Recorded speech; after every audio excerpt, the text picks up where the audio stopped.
Hola, hola, me escuchan, ¿verdad? Buenas tardes. Gracias por acompañarnos el día de hoy a nombre de la Feria Internacional del Libro de Minería del sello Suma de Letras de Penguin Random House. Les quiero dar la más cordial bienvenida esta tarde.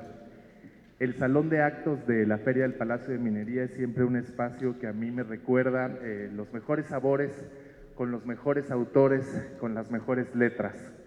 Y el año pasado estábamos aquí, Laura, presentando el diario de Tita. Para estas fechas exactamente hará un año y hablaba Laura de esta buena noticia de que cerraba esta trilogía. Bueno, digo cerraba por usar un verbo porque ya veíamos en la presentación del claustro de Sor Juana hace unas semanas que uno nunca sabe cuándo la pluma de un escritor va a detenerse o cuándo volverá a visitarla. Y en aquel entonces, como ahora, también nos acompañaba mi muy querido Víctor, a quien hoy le decía Laura, es el primero siempre que está antes que todos los demás. Y hoy venía corriendo por el tráfico, por el paseo ciclista, por eso lo ven agitado. Y Víctor Manuel Medina es para mí uno de los mejores guionistas que hay en este país, crítico literario, extraordinariamente profesional. He visto presentar a Laura en repetidas ocasiones y lo que Víctor hace es visitar una novela que para todos nosotros es no solo entrañable, sino también es la continuación de un parteaguas editorial en el mundo, en la industria del libro en México, en español y en 36 idiomas. Hoy los quiero invitar a disfrutar esta presentación en la que también va a estar acompañándonos un trío de blues, Sylvie Henry en el canto, Ángel Zambrano en la guitarra, Freddy Reyes en la armónica, y ellos estarán interviniendo con nosotros al ritmo de la lectura. De Laura Esquivel, es un cliché decir que no necesita presentación, pero es cierto, Laura.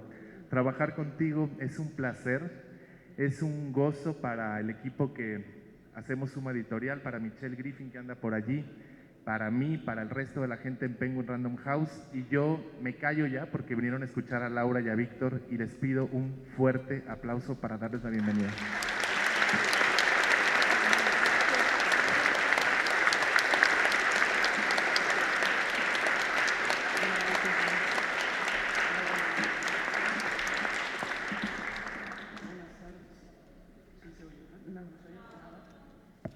Buenas tardes. Perdón el agobio, pero se nos hizo muy tarde. Agradezco infinitamente a mi amiga Laura Esquivel y al grupo Random House el privilegio de estar aquí para presentar nuevamente la novela Mi Negro Pasado. Como muchos de ustedes saben, con este libro se cumple el ciclo de novelas que se inició con Como agua para chocolate, continuó con el diario de Tita y concluye con Mi Negro Pasado. Es un ciclo de novelas, sí, pero también una etapa completa en la vida de la escritora Laura Esquivel. Ciclo que incluye casi 30 años de actividad literaria, cultural y política. Una senda personal de la que quiero hablar a ustedes, aunque sea muy brevemente.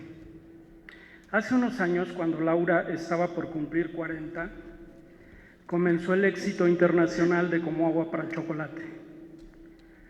Y la vida completa de la escritora, titiritera, actriz, madre de familia, esposa y educadora dio un giro de 180 grados.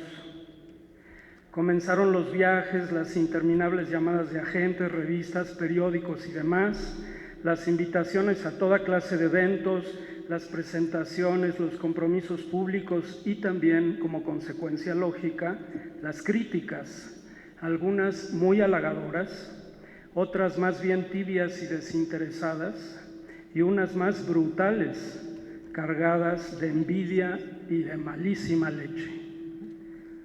De ser una mujer que estaba integrada a la vida de su casa, a su trabajo, a la atención de su hija preadolescente, de una mujer que iba al mercado, que cocinaba, que llevaba a Sandra a jugar al Jardín Centenario en Coyoacán, Laura se convirtió en la escritora de uno de los libros más vendidos en la historia de la literatura nacional. Más tarde, en La Mujer del Año, la conferencista internacional, la escritora traducida a casi 40 lenguas alrededor del mundo. Comenzó entonces el camino del éxito, de la fama, del reconocimiento, un tipo de vida que al parecer todos desearíamos, todos lucharíamos por conseguirla, como si se tratara de lo mejor que nos pudiera pasar en nuestra historia. Pero Laura descubrió muy pronto que esa vida tenía infinidad de claroscuros y que no convenía dejarse llevar por los espejitos y los cisnes de engañoso plumaje. Por eso mismo ella, que siempre ha sido una mujer con una enorme intuición que le ha permitido mantener los pies sobre la tierra, no se dejó engañar por el canto de las sirenas. Cumplió, sí, con sus compromisos, viajó, concedió cientos, quizá miles de entrevistas, asistió a un sinnúmero de eventos a sabiendas siempre de que eso no era lo esencial para su obra, ni para ella misma, y que el proceso de construcción de sus historias tenía que continuar a pesar de las exigencias de la fama internacional. Así pues, en los primeros años de la década de 1990, Laura se vio muy presionada por los editores que querían, a como diera lugar, construyera una saga de la novela Como agua para chocolate para continuar con las exorbitantes ganancias y el éxito rotundo. Pero ella sentía profundamente que la historia de la familia de la Garza de Piedras Negras, Coahuila, había llegado a su fin, o en todo caso a una espera, y se negó en aquel momento a retomar a sus personajes, emprendiendo mejor un viaje hacia otros espacios y tiempos, hacia una experiencia creativa que dio como resultado una de las novelas más originales e interesantes de su corpus, la novela que se intitula La Ley del Amor. Pasaron los años, al milagro de ventas de sus novelas se sumó el éxito internacional de la película Como agua para chocolate, y con ello una avalancha aún más grande de reconocimientos internacionales, compromisos y satisfacciones, pero también separaciones, dolores y pérdidas. El rompimiento de su matrimonio y de la mancuerna creativa que había dado buenos frutos en la película, permitió a Laura vivir su vida entre Ciudad de México y Nueva York, donde estableció un buen número de relaciones amistosas y creativas que la impulsaron a nuevos proyectos y distintas historias. Rodeada de un grupo de pintores, escultores, diseñadores, modistas, cocineras y cocineros espectaculares, directores de cine, intelectuales y yonkis adoradores de Krishna que cantaban y bailaban al pie de su ventana en una de las calles más encantadoras del viejo barrio ucraniano del sur de Manhattan. Laura y su novela Como agua para chocolate se encontraron entonces, por un tiempo bastante largo, en la lista de los primeros 10 libros más vendidos en Estados Unidos, lista que publica el distinguido diario The New York Times. Y mientras el Consulado de México en Nueva York celebraba la más ilustre de sus escritoras allá, la fiesta se volvió un gran revuelo cuando apareció uno de los más famosos amigos de Laura. Y esto solo se los puedo contar por pláticas y fotos, al no ser testigo directo porque tuve la desafortunada idea de salirme un poco antes de la fiesta. Y solo en la puerta de la legación mexicana, a media cuadra de la famosa Quinta Avenida y casi enfrente de la extraordinaria biblioteca pública, vi arribar apresuradamente y en un coche bastante discreto, nada menos que a Robert Redford. A los que no sepan quién es, pues ahí tienen su teléfono y pueden preguntar inmediatamente.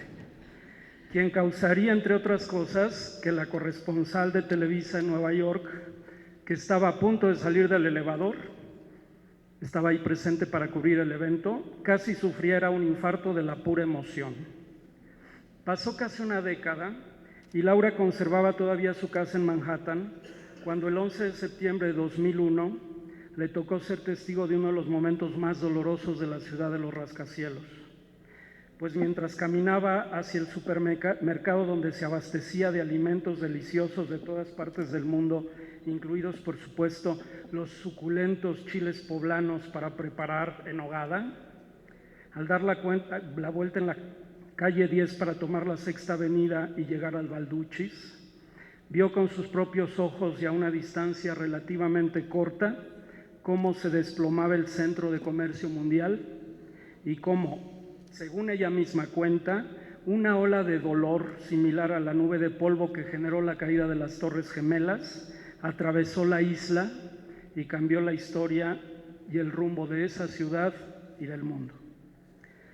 Los cambios políticos y económicos se sucedieron unos a otros y en la era del cretino llamado Baby Bush empezó el desencanto de Laura y la hizo abandonar poco a poco Nueva York y los Estados Unidos, lo cual casi coincidió con su visita a la ciudad suiza de Davos para participar en el Foro Económico Mundial y decirles a los banqueros, a los ministros y a los financieros responsables de la rapiña internacional, para reclamarles en su cara que eran unos cuentachiles miserables que con sus políticas de codicia y desprecio estaban poniendo en peligro la estabilidad y la salud de la madre tierra. De esa confrontación de Laura con los llamados dueños del mundo, poco se supo en México, donde suele ocultarse tantas cosas importantes y valiosas. Pero Laura siguió con la construcción de su obra, con más novelas, ensayos, cuentos, y como todos los creadores artísticos, como todos los escritores, mantuvo en su obra ciertos tópicos perfectamente distinguibles, y el principal de ellos, sin duda, la mujer como objeto poético. La mujer en su hacer, en sus temores, en su desear, su transformación y su poder. Y aunque Laura siguió abordando grandes personajes femeninos, Tita de la Garza de Como Agua para Chocolate seguía aguardando pacientemente, esperando algo que tendría que suceder tarde o temprano, su segunda oportunidad de manifestarse en la pluma de su creadora.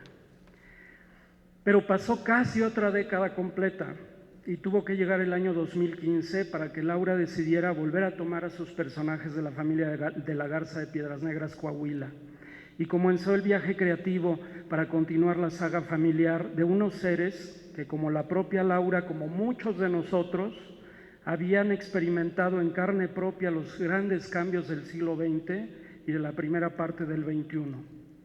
El reto, porque fue un reto creativo en toda forma, consistió en reconstruir la historia de la familia de Tita de la Garza, que a estas alturas de la historia y gracias al internet y a la ola modernizadora de los cretinos abusivos, había perdido ya la conexión con su pasado familiar, y esa pérdida de origen la había orillado a la destrucción, la enfermedad y sobre todo el sufrimiento. Así pues, Laura inició la historia de las consecuencias familiares y personales que ha provocado en las personas estos últimos 30 años de capitalismo salvaje, de cultura de egoísmo, de competencia despiadada y del desmantelamiento de la solidaridad y el milenario sustento de las culturas y las comunidades. Pero al comenzar a escribir la historia de María, la protagonista de Mi Negro Pasado, Laura descubrió que el nexo entre ese pasado y el presente no podía ser otro que la reconstrucción del pasado, del recuerdo. Y así se tejió el diario de Tita, un nexo indispensable para unir la vida familiar del rancho de los de la Garza con la vida citadina, angustiada y desordenada de los herederos, que en su prisa por trabajar y obtener un éxito ilusorio, olvidaron lo verdaderamente importante de la vida: saber de dónde se viene para poder ser libre, tomar decisiones sanas, ser responsable de sí mismo y de los otros, para tener vida y vivirla en abundancia. Este esfuerzo de construcción representa en la obra de Laura una puesta en orden de los acontecimientos de los últimos 30 años en los que ella transitó de ser una mujer de 40 a convertirse en una de las figuras centrales de la literatura mexicana, una luchadora social, una diputada de la República, una abuela cariñosa y una cocinera aún más experta. El ciclo de las novelas Como Agua para Chocolate, El diario de Tita y Mi Negro Pasado recrea la evolución de las mujeres que transitan por los roles definitivos de su ser: jóvenes estudiosas, inquietas y transgresoras, hijas de familia que buscan romper esquemas injustos, madres amorosas, revolucionarias a caballo, esposas apasionadas, hermanas ejemplares, maestras, alquimistas, sabias, abuelas que han adquirido el don de sanar a los demás por medio de la reflexión y la curación de las heridas del pasado. Mujeres cuya vocación es realizarse plenamente a través del servicio y la entrega a los demás y de su amor por la tierra y la cultura donde nacieron. El ciclo de las novelas que culmina con Mi Negro Pasado se concluyó en el mismo tiempo en que Laura ocupó una curul en la Cámara de Diputados, donde a través de su voz defendió los mismos principios que definen a sus personajes: la verdad, la justicia, la unidad entre las personas y el amor que mantiene cohesionado al mundo. La libertad, pero la verdadera libertad, la que hace espíritus libres y dichosos, no la que trata de ocultar tramposamente la codicia de los banqueros y mercachifes, destructores del mundo, que hablan de un mundo libre cuando solo propician un mundo de esclavos, enajenados y profundamente infelices. Y en ese mismo tiempo de concluir ciclos, también en 2017, de una de las universidades más importantes del Reino Unido y la más antigua de Escocia, de la Universidad de St. Andrews, fundada en 1413, Laura recibió el grado honoris causa de doctora en letras. Otra alegría y orgullo para México, que la prensa nacional no tuvo ni la grandeza ni la generosidad de difundir adecuadamente. Para Laura Esquivel, como para Lucía, la heredera de La Luz de Tita de la Garza, de la novela Mi Negro Pasado, la abuela sabia que sana a las generaciones actuales, lo más importante es regresar a nuestro centro, a nuestro negro y luminoso pasado, recuperando la herencia pretérita de todas, con todas sus riquezas y dolores, asumiendo nuestro origen y descubriéndonos a nosotros mismos. Y a partir de eso, ser capaces de poner en orden nuestras vidas y volver a la senda de la generosidad, del interés por los semejantes y del amor del bueno. Ese amor que es luz, que es integración de lo disperso y que es, como ya lo dijo y lo seguirá repitiendo el enorme Dante Alighieri, ese amor que mueve al sol y a las otras estrellas. Así pues, les recomiendo ampliamente la lectura de Mi Negro Pasado y me enorgullezco profundamente de haber compartido con Laura Esquivel este tiempo precioso, este ciclo de maduración, de iluminaciones y de felicidad. Muchas gracias.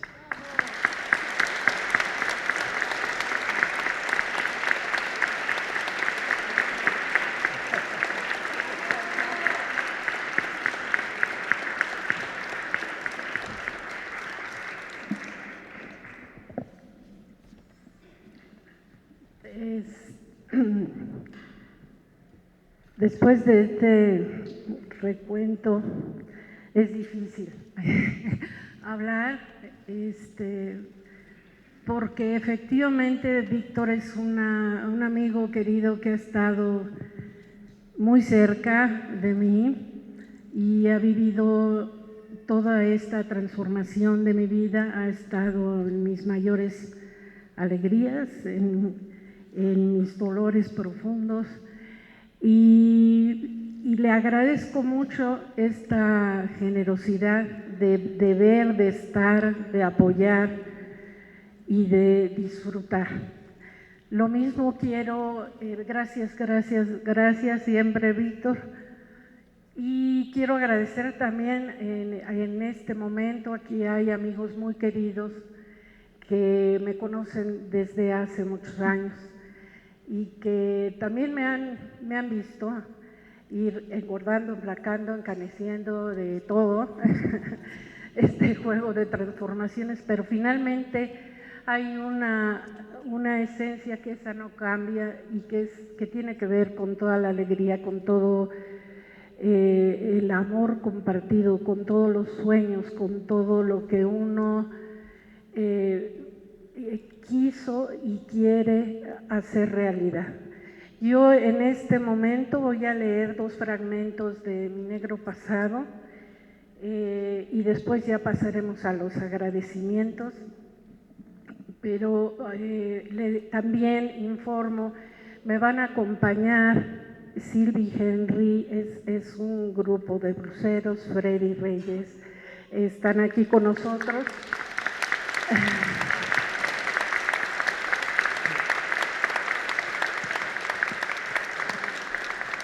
Porque una de mis pasiones también creo que es muy importante la utilización de la música como manera de enlazar corazones, emociones, historias.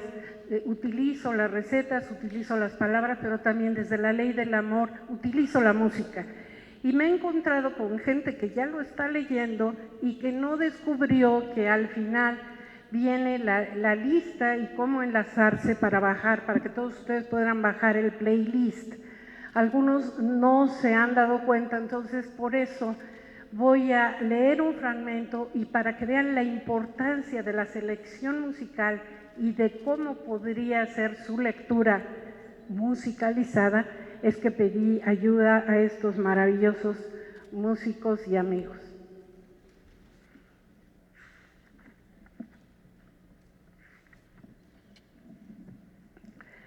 María, que es la protagonista de Mi Negro Pasado, dice: María descubrió que al tejer uno podía sostener maravillosas conversaciones con uno mismo, con los demás, o de plano compartir el silencio. Era una actividad tan apasionante que ni siquiera sentía la necesidad de ver su Facebook, ni de leer sus correos, ni de involucrarse en discusiones tontas y brutalmente agresivas del Twitter. Agradeció que ese día la abuela le enseñara a tejer.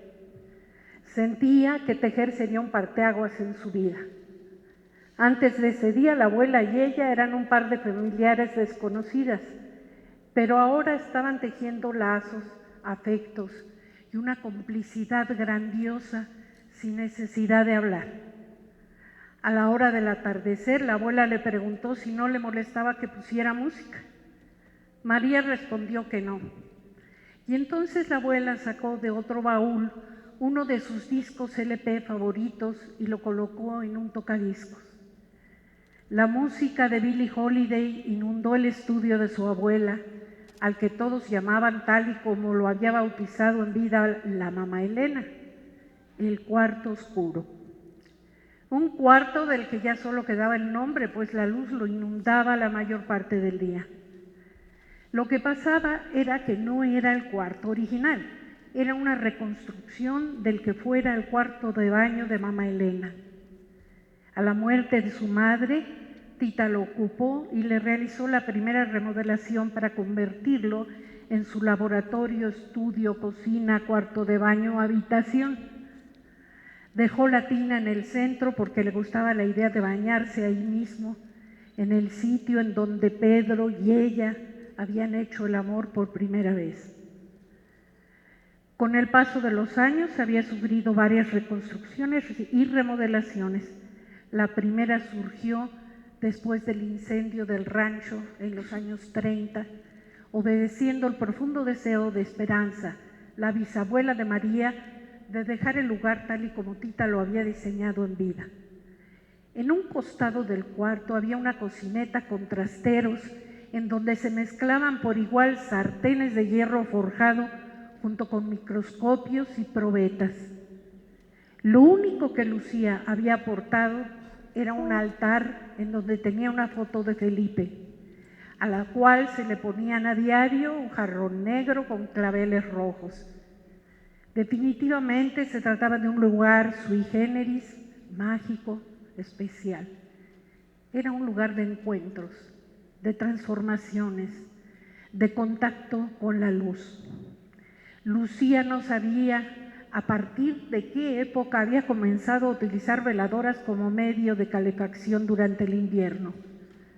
No lo hacía en toda la casa, solo en el cuarto oscuro.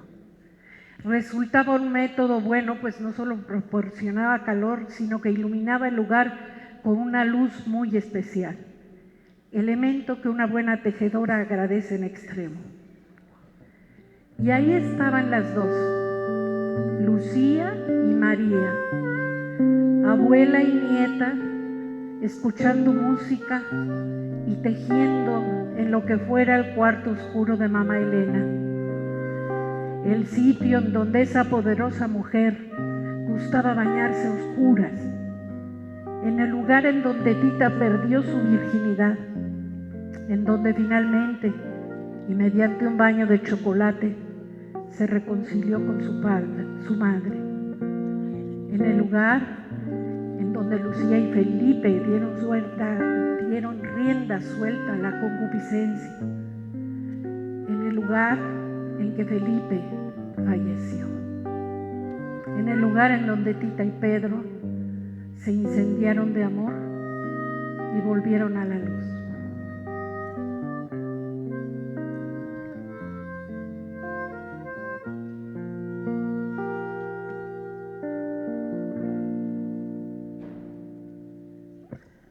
I'll be seeing you in all the old familiar places that my heart and mind embraces all day through.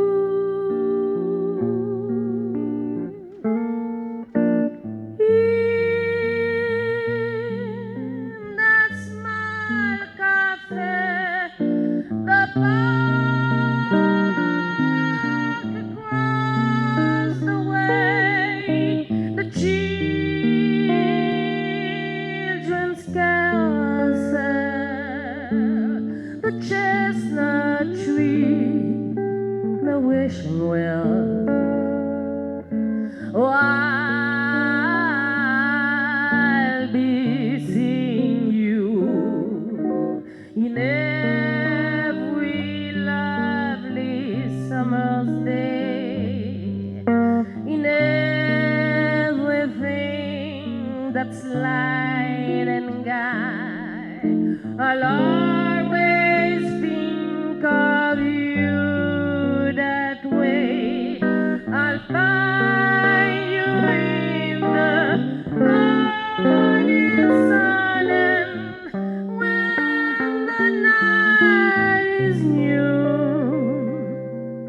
I'll be looking at the moon, but I'll be seeing you.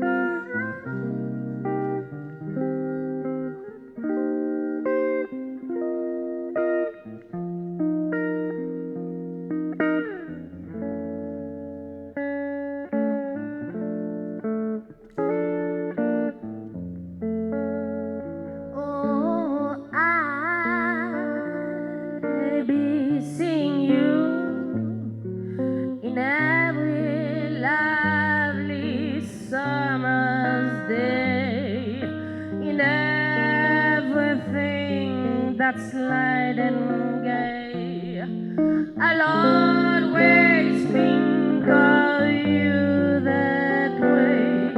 I'll find you in the morning sun, and when the night is new, I'll be looking at the moon, but I'll be seeing you.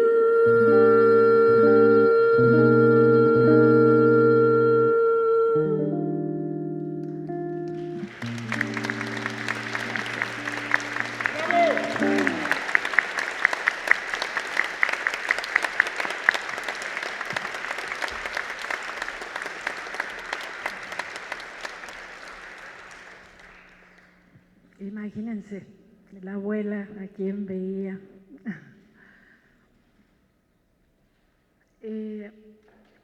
Este es un fragmento que viene después de que a la abuela Lucía, esta que tejía en este cuarto, John Brown, ¿se acuerdan el John Brown de Como agua para chocolate? Era su abuelo, resulta que era su abuelo, y le regala una cajita de cerillos que perteneció a Tita, la había elaborado para la boda de Tita y ya nunca se la dio, se la da a su nieta en determinado momento.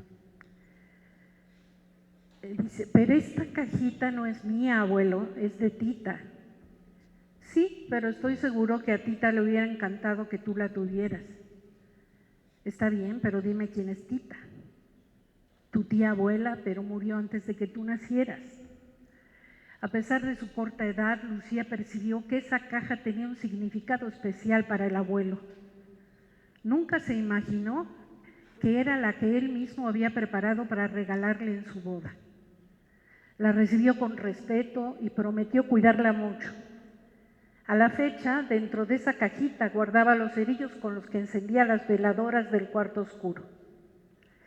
Luego de realizada la entrega de la cajita de plata, el abuelo la nombró la guardiana del fuego de esa familia. Lucía aceptó el reconocimiento con solemnidad y en silencio se prometió que cuidaría que siempre hubiera fuego en su casa. Antes de dormir, también pensó en que le gustaría convertirse en una gran alquimista. No sabía bien a bien qué significado tenía esa palabra, pero la escuchó de boca del abuelo y solo por eso consideró que debería ser importante. A lo más que llegó fue a ser una reconocida química. Sin embargo, el paso de los años le dejó la certeza de que la verdadera alquimia era el amor. Por medio de él se enciende el fuego dentro de los corazones. Por medio de él se ilumina el pensamiento. Por medio de él se mantienen con vida aquellos que se han ido. En definitiva, somos memoria compartida, repetida, afirmada. Pero eso de ninguna manera significaba que fuera eterna. Incluso los genes cambian. Dentro del cuerpo humano, los átomos y las células no se organizan solo de una manera predeterminada. Pueden establecer nuevas conexiones dependiendo de los pensamientos y emociones de una persona. Y esa era su preocupación. Ella había creado al Felipe de sus sueños noche tras noche. Era real, vivía, respiraba, bailaba, cantaba, amaba. ¿Qué iba a pasar con él ahora que ella muriera? ¿Qué pasa con el hombre ideal cuando la persona que lo sueña deja de existir? ¿Su imagen desaparecerá junto con ella o se quedará parpadeando, al igual que la luz de las estrellas que a pesar de que ya dejaron de existir nos siguen alumbrando? ¿El Felipe de sus sueños era tan real o quizá más que cuando vivía? Pero era un sueño. Sí, ¿qué pensaba Lucía? Quizá todos éramos el sueño de un sueño. Finalmente, la cadena genética que dio forma física a la persona de la que nos enamoramos era producto del sueño de permanencia de alguien. En su caso, el Felipe que la visitaba en sueños era poderosamente real, a pesar de haber desaparecido hacía muchos años. Ante ese hecho contundente, ¿quién podría decir que la muerte es real? ¿Quién que Felipe no seguía vivo? De lo que fue su cadena genética nada quedó. El fuego la destruyó por completo cuando lo cremaron. Ella, y solo ella, era quien lo mantenía con vida. Ella era la gran alquimista que convertía en oro la esplendorosa presencia de Felipe, de su adorado Felipe. Lo único que en verdad lamentaba era que en determinado momento el Felipe de sus sueños hubiera sido tan real que el Felipe de carne y hueso comenzara a sentir que Lucía lo estaba engañando con otro. Todo se desencadenó una noche en que Lucía estaba alcanzando el orgasmo con la cara hacia la pared.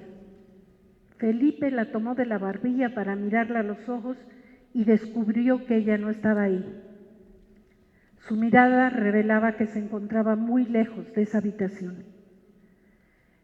Felipe comprendió que en ese momento Lucía alcanzaba el éxtasis con alguien más, pensaba en alguien más y por consiguiente amaba a alguien más.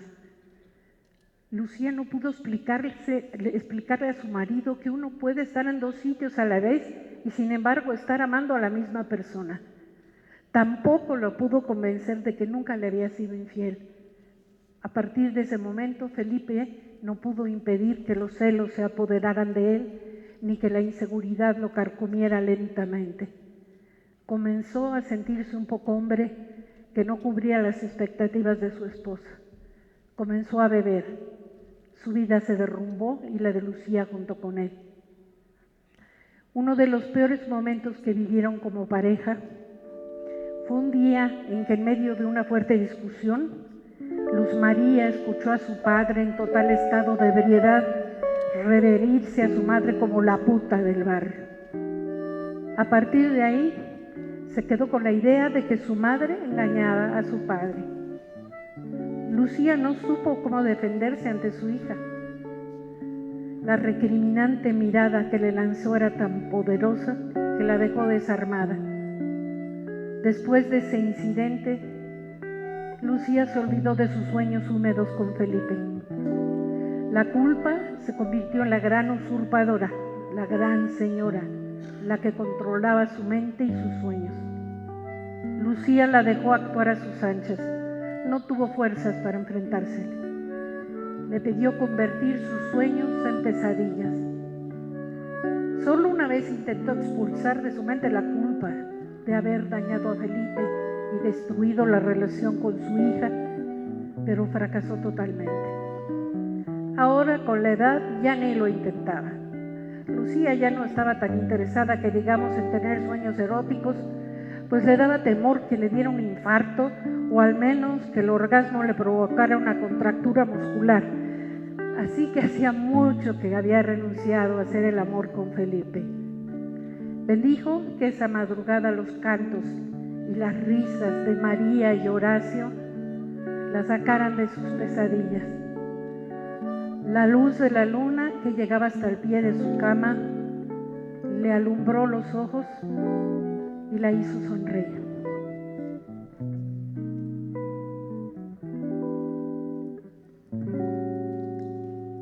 Smile, though your heart is aching. Smile, even though it's breaking.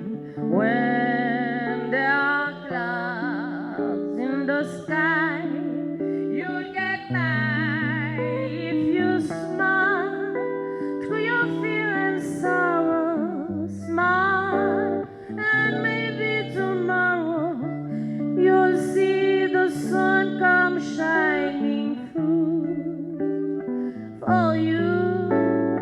Light up your face with gladness, hide every trace of sadness, although a tear may be ever so near.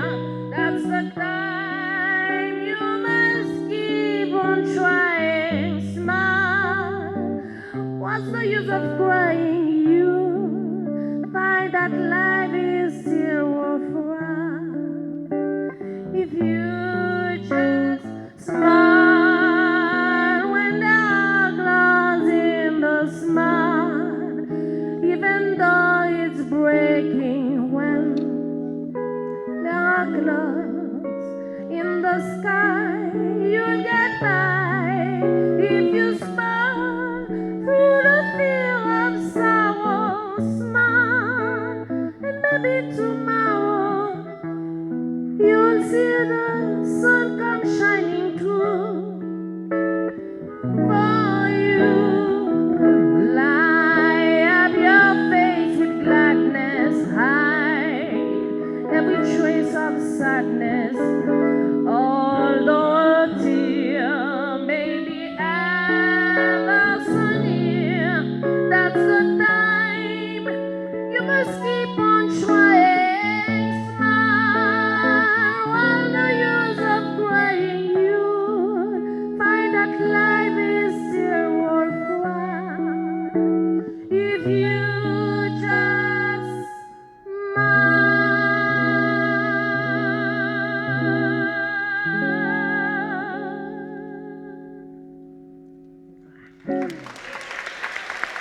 Merci beaucoup, gracias.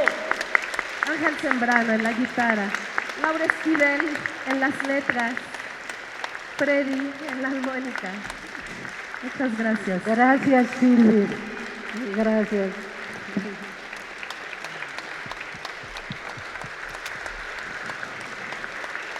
Por una sonrisa.